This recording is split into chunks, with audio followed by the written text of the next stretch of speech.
Welcome to Agronomy Moment. I'm your host, Wendell Cohen.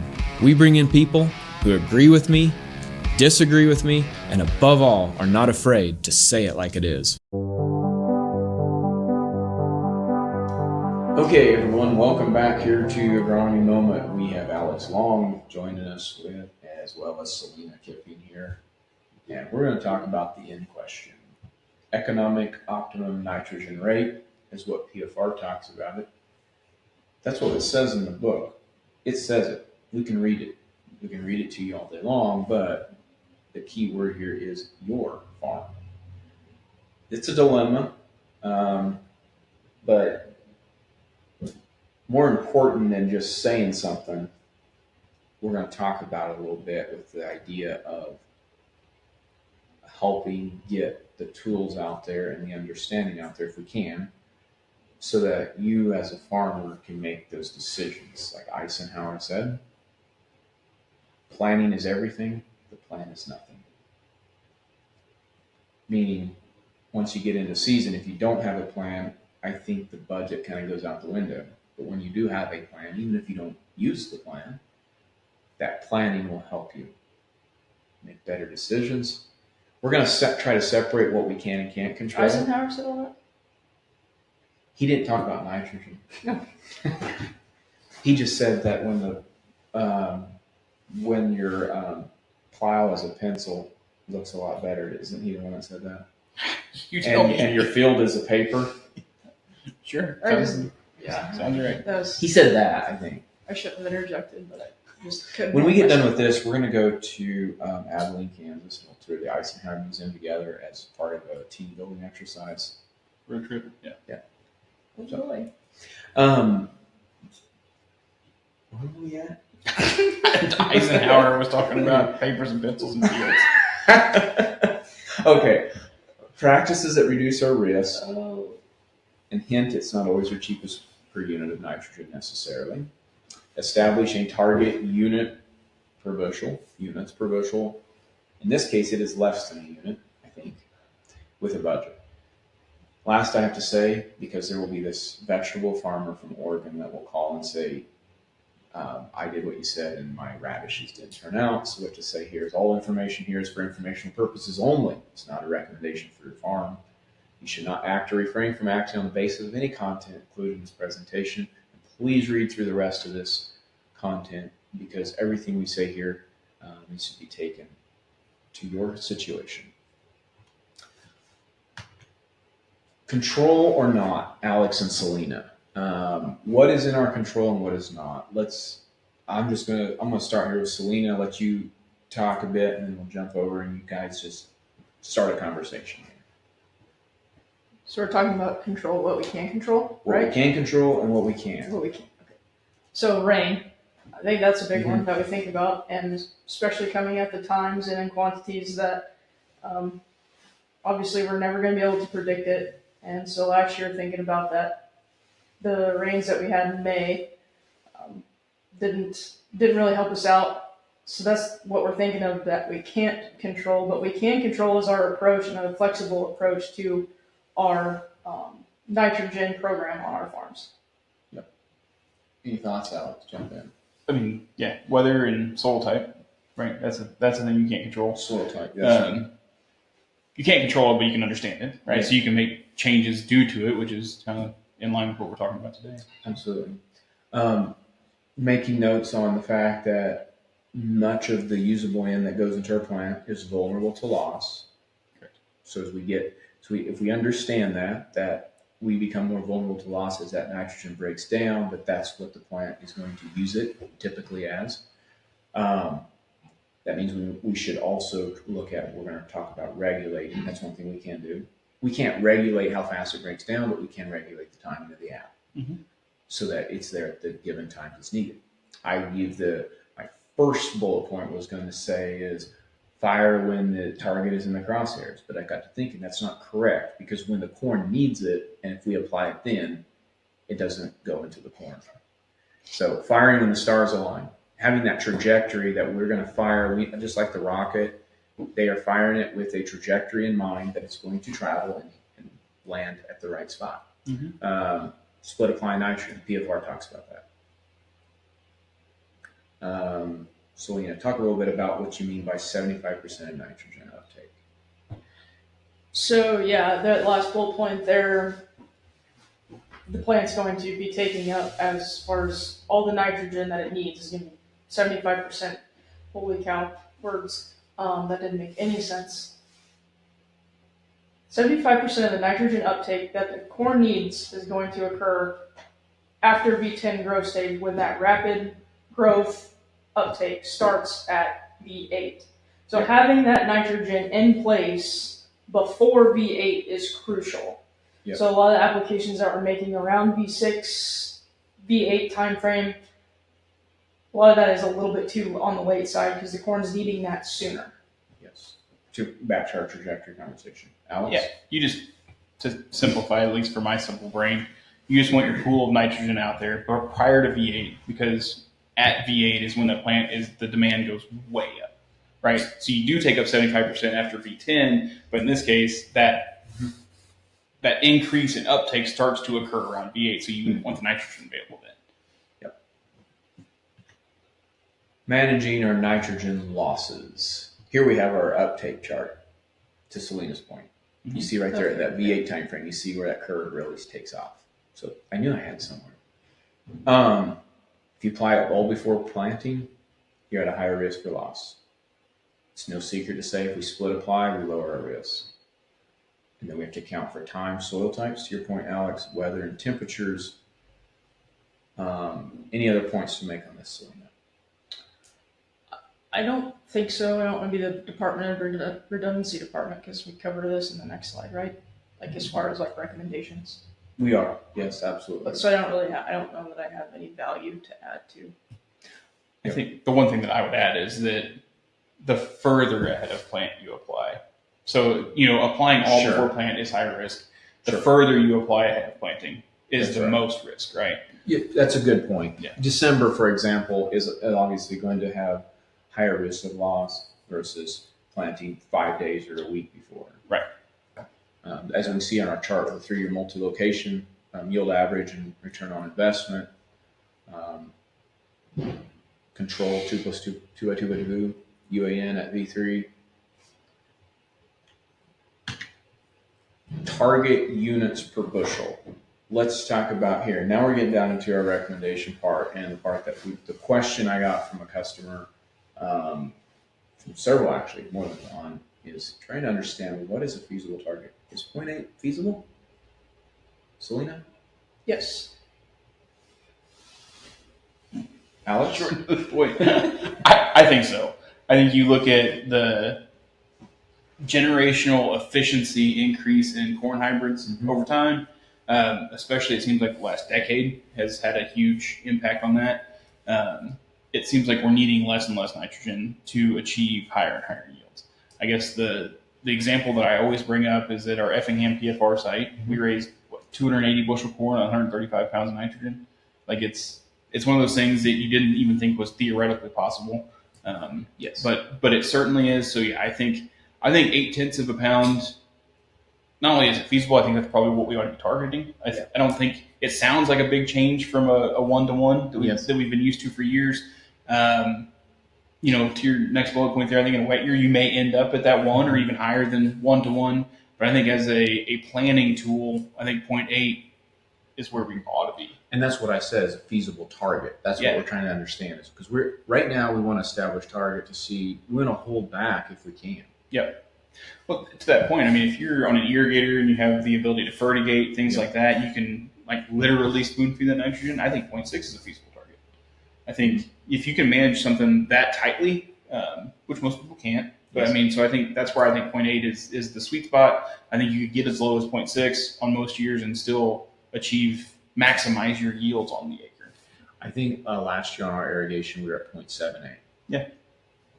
Yeah, I think it And we goes had back to wetland. the previous point over that split application, multiple applications targeted to get to that goal, And to make it feasible. And that segues right into that third bullet point. Mm-hmm. Yep. The first one is 100 pounds of anhydrous before plant. This one's a little hard because, let's talk about that. The 100 pounds? Yes. 100 units of nitrogen as NH3 is why. Yeah. So 100 pounds of NH3 would only be 80. what, 80? Yeah, 82. 82 pounds of nitrogen. That was just 82 my point something. Okay. No, that was what I was gonna say. That is a good Because point. this hits a pretty wide audience, and Right. not everyone maybe knows that we're talking about 100 units of nitrogen. That is a very good point. But the point I was going to make even on that is that sometimes it's hard to, you're taking all this equipment out of the barn. Yeah. You're going to the field and you've got all this expense of putting it in the ground, and 100 seems like, I need to be doing more if I'm doing all this work. I still hold to that point is I think there is a balance between going too low of it, but too high too. Yeah. You're well below CECs in all cases. I don't know of any soil hardly where your CECs are too low for that. Yeah. Right. Pretty much well, there could be some, but anyway, pre-plant and then that V3, V5, apply a 60 pounds of urea, AMS, at plant, whatever's needed to make that combo there with some sulfur. There's AMS, ammonium sulfate, and to make that 60 units, 60 actual units, 60 plus 20 pounds of sulfur. I would actually recommend going to 25 pounds of sulfur. I think we're getting more and more into an environment where I'm seeing that sulfur uptake is more. But anyway, your thoughts? I think that's that's probably the best logistical plan for most farmers around this area for sure. With that pre-plant and then coming with that post top dress application there. Yeah, I think I like the plan. I think on your sulfur point, just know what your organic matter percentages are, because that's where a bunch of your sulfur is going to take from. Because like for a 200 bushel corn crop, you're going to need between 30 and 40 pounds, call it 35 pounds of sulfur. Figure about 5 pounds of sulfur for every percent organic matter you have. Okay. So that's kind of where the 20 came from originally. We don't hardly get any. We never really did, but we don't hardly get any atmospheric deposition anymore. Yes. Or at all.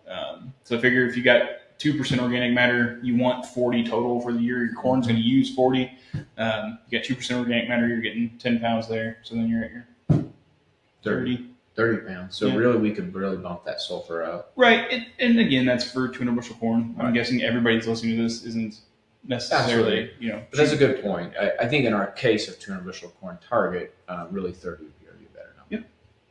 Yep. Then we look at my favorite actually is, if it's logistically possible, is the U again. I just like the 100 pounds of anhydrous, the 2x2x2 system, putting it on both sides of the row, concentrating it there, and it's very available.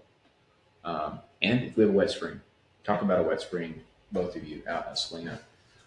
I know I have it up there doing a rescue app, but this is where we need to shift. We're in that time of year. It's May. Yeah, so I think that goes to kind of our whole plan as far as lowering our risk with split applying, allowing ourselves enough of a budget that if we do turn off wet or a circumstance that we don't foresee, having that in our back pocket so that our corn does not run out of nitrogen with that rescue application. Yeah, and I think the 30 is up there for a good reason. I think that's usually where you end up anyway, 30 to 50. I think be realistic about what that loss actually looks like. And if it's relatively warm, you're talking about late May, you have saturated soils for 48 hours. I mean, your loss is pretty substantial, right? 20% or so. That's right. So just keep that in mind. And the other thing is that corn does a really good job with color, like indicating whether it needs nitrogen or not. I think the one caveat to that would be, you see this picture on the slide, that corn's still small enough that especially in a wet spring, like what you can see there in the picture, some of your anhydrous or pre-plant or nitrogen could be a little bit lower. So it may not be that you're that short on nitrogen. I mean, the corn plant is that short on nitrogen right now because it's looking deficient. That doesn't mean the nitrogen's not there. Absolutely. So just take all these things into consideration when you are, because the last thing what you do is just waste a bunch of money on nitrogen. That's not the goal here. It's to be more efficient with that expensive input. And if you end up with 30 pounds more, you're at 190 units to 200, you're still at 0.9. Am I correct? And that, Yep. I mean, you're still below the budget compared to where it used to be, where we'd start at a 1.0 and then go up from there. Yep. So And that little bar graph, those bars there at the bottom, I faded them out just to see, guessing which practice is the most efficient. The one with the tallest bar would be the split applied. Mm-hmm. I think it's at plant is the one app, and then its other one was at V3. It is. It's 60 pounds at planting 2x2x2, followed by 130 pounds At post. at post. At V3. Yep. And that's early. I mean, it looks, I mean, if you look at V3 corn, we're talking just that tall. Mm-hmm. Little short stuff. So it's something we kind of think we're going to wait. But I would say if you've got the weather and the weather is right, anytime after that V3 on, get it on. Yep. Post apply. Other management techniques, some of these are probably pretty obvious, but it seems like it needs to be underscored, Alex. Ideally, we would all tile our ground, I guess, but we don't. And so just working on looking at your fields, even this time of year, as you go into this planting season, you're looking at it now, we see these rains, drive by your fields, scout them like you got a crop, look at your fields and find your water holes and find ways to get those gone. When you get to May and June and we get the heat, soils turn anaerobic when they sit wet and you get a biological crash. It's just really, really hard to recover, even with a rescue application of nitrogen, because your biology is missing. And so it's hard to get corn to come out of that. Mm-hmm. But when you do that now, I point out just different things I notice. Grass on the edges blocking water from getting out of the field. The field becomes a container or a basin, different things like that. Lowers your saturation levels of your field. And every hour or so that you can relieve that corn of wet soils helps its health. Oh, it matters, yeah. Biological composition. You want to talk a little bit about residue management, Celena? Or Alex? I don't care. Well, I forgot our talking about. Well, no, I mean, I was just thinking of getting your residue to break down. Yeah, I mean, with that. So nitrogen's used by microbes to break down any residue, right? So you're talking about, it's more of a problem in corn on corn than anywhere else. Yeah. For us anyway, in Missouri. Absolutely. So you're looking at, a lot of corn stover that's going to take some amount of energy. That energy is going to come from, the carbon and the nitrogen that's there. So you're going to utilize some of your nitrogen for something that you don't want to utilize it for. So, doing something in the fall, whether that's tillage, whether it's, chopping corn heads, whether it's, there's products that you can apply over the top that help speed up the breakdown. Anything that you can do to lessen that requirement of those microbes to use your nitrogen that you're intending for your corn, the better. You help utilize what you already have in the soil, your DAP, your MAP, everything. Yeah. Other properties I want to talk about is a little bit is interesting here to think about is Nate Furley is a friend of mine and also an operator. He was a regional agronomy manager for Beck's, and he's went on to other things. Mm-hmm. But he also runs his own research farm, or has in the past, called Ag Revival. Go to agrevival.com. You can see a lot of very interesting studies he has made in nitrogen. He's made a lot of headways in his studies of how to top dress and what's most effective. One of the things he has found through his work is carbon. Carbon is a product you can buy in a jug. It's not just carbon that you have in your soil or in stover. He has found that little to no biology exists in the top inch of soil when they're really warm. And we know that. He also is finding that urease inhibitors require the presence of this biology to work effectively, meaning unless the nitrogen is incorporated below that inch of soil, they have limited effect. Not saying they have none, they just have limited effect because of the lack of that biology, which results in greater losses or the potential for that.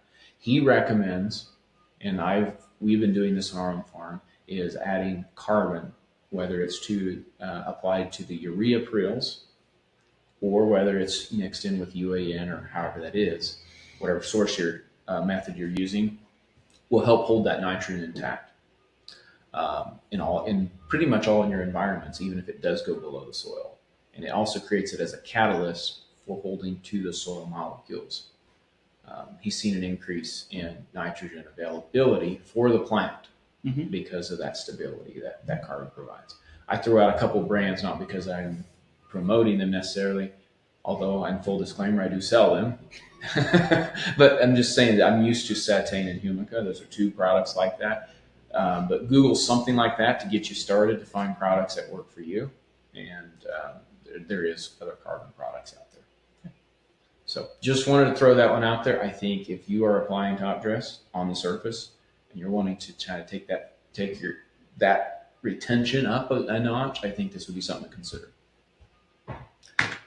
And any closing things, Celena, that you have to wrap us up today with nitrogen? No. Any other explanations or Alex, you have anything? I don't think so. A lot of this, the basis of this, come back to the continual question we get is surrounding the nitrogen dilemma, and especially in market conditions we're in now. We are wanting to be as efficient as possible, and I think we can be very efficient. More efficient than we have in the past, for sure.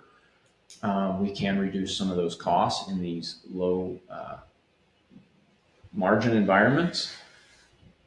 It requires more planning, more observations, and that needs to really start now. Looking at your fields now, looking at the layout of the land, and as we go on through the season. So I believe it can be done. Very good luck to you this year.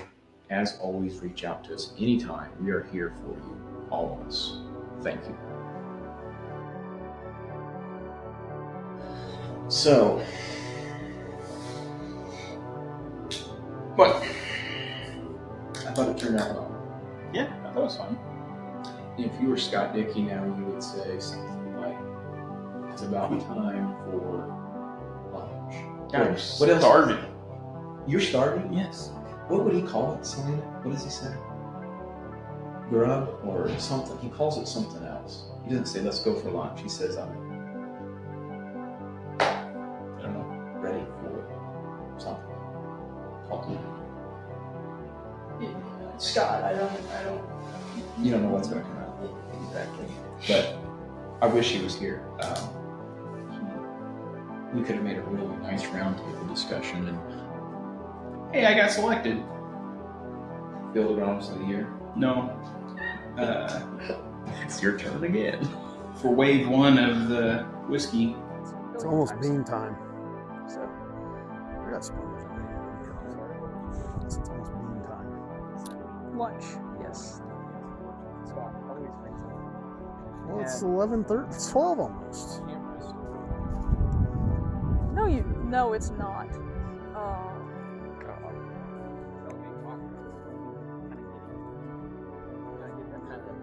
Like I was shutting it off.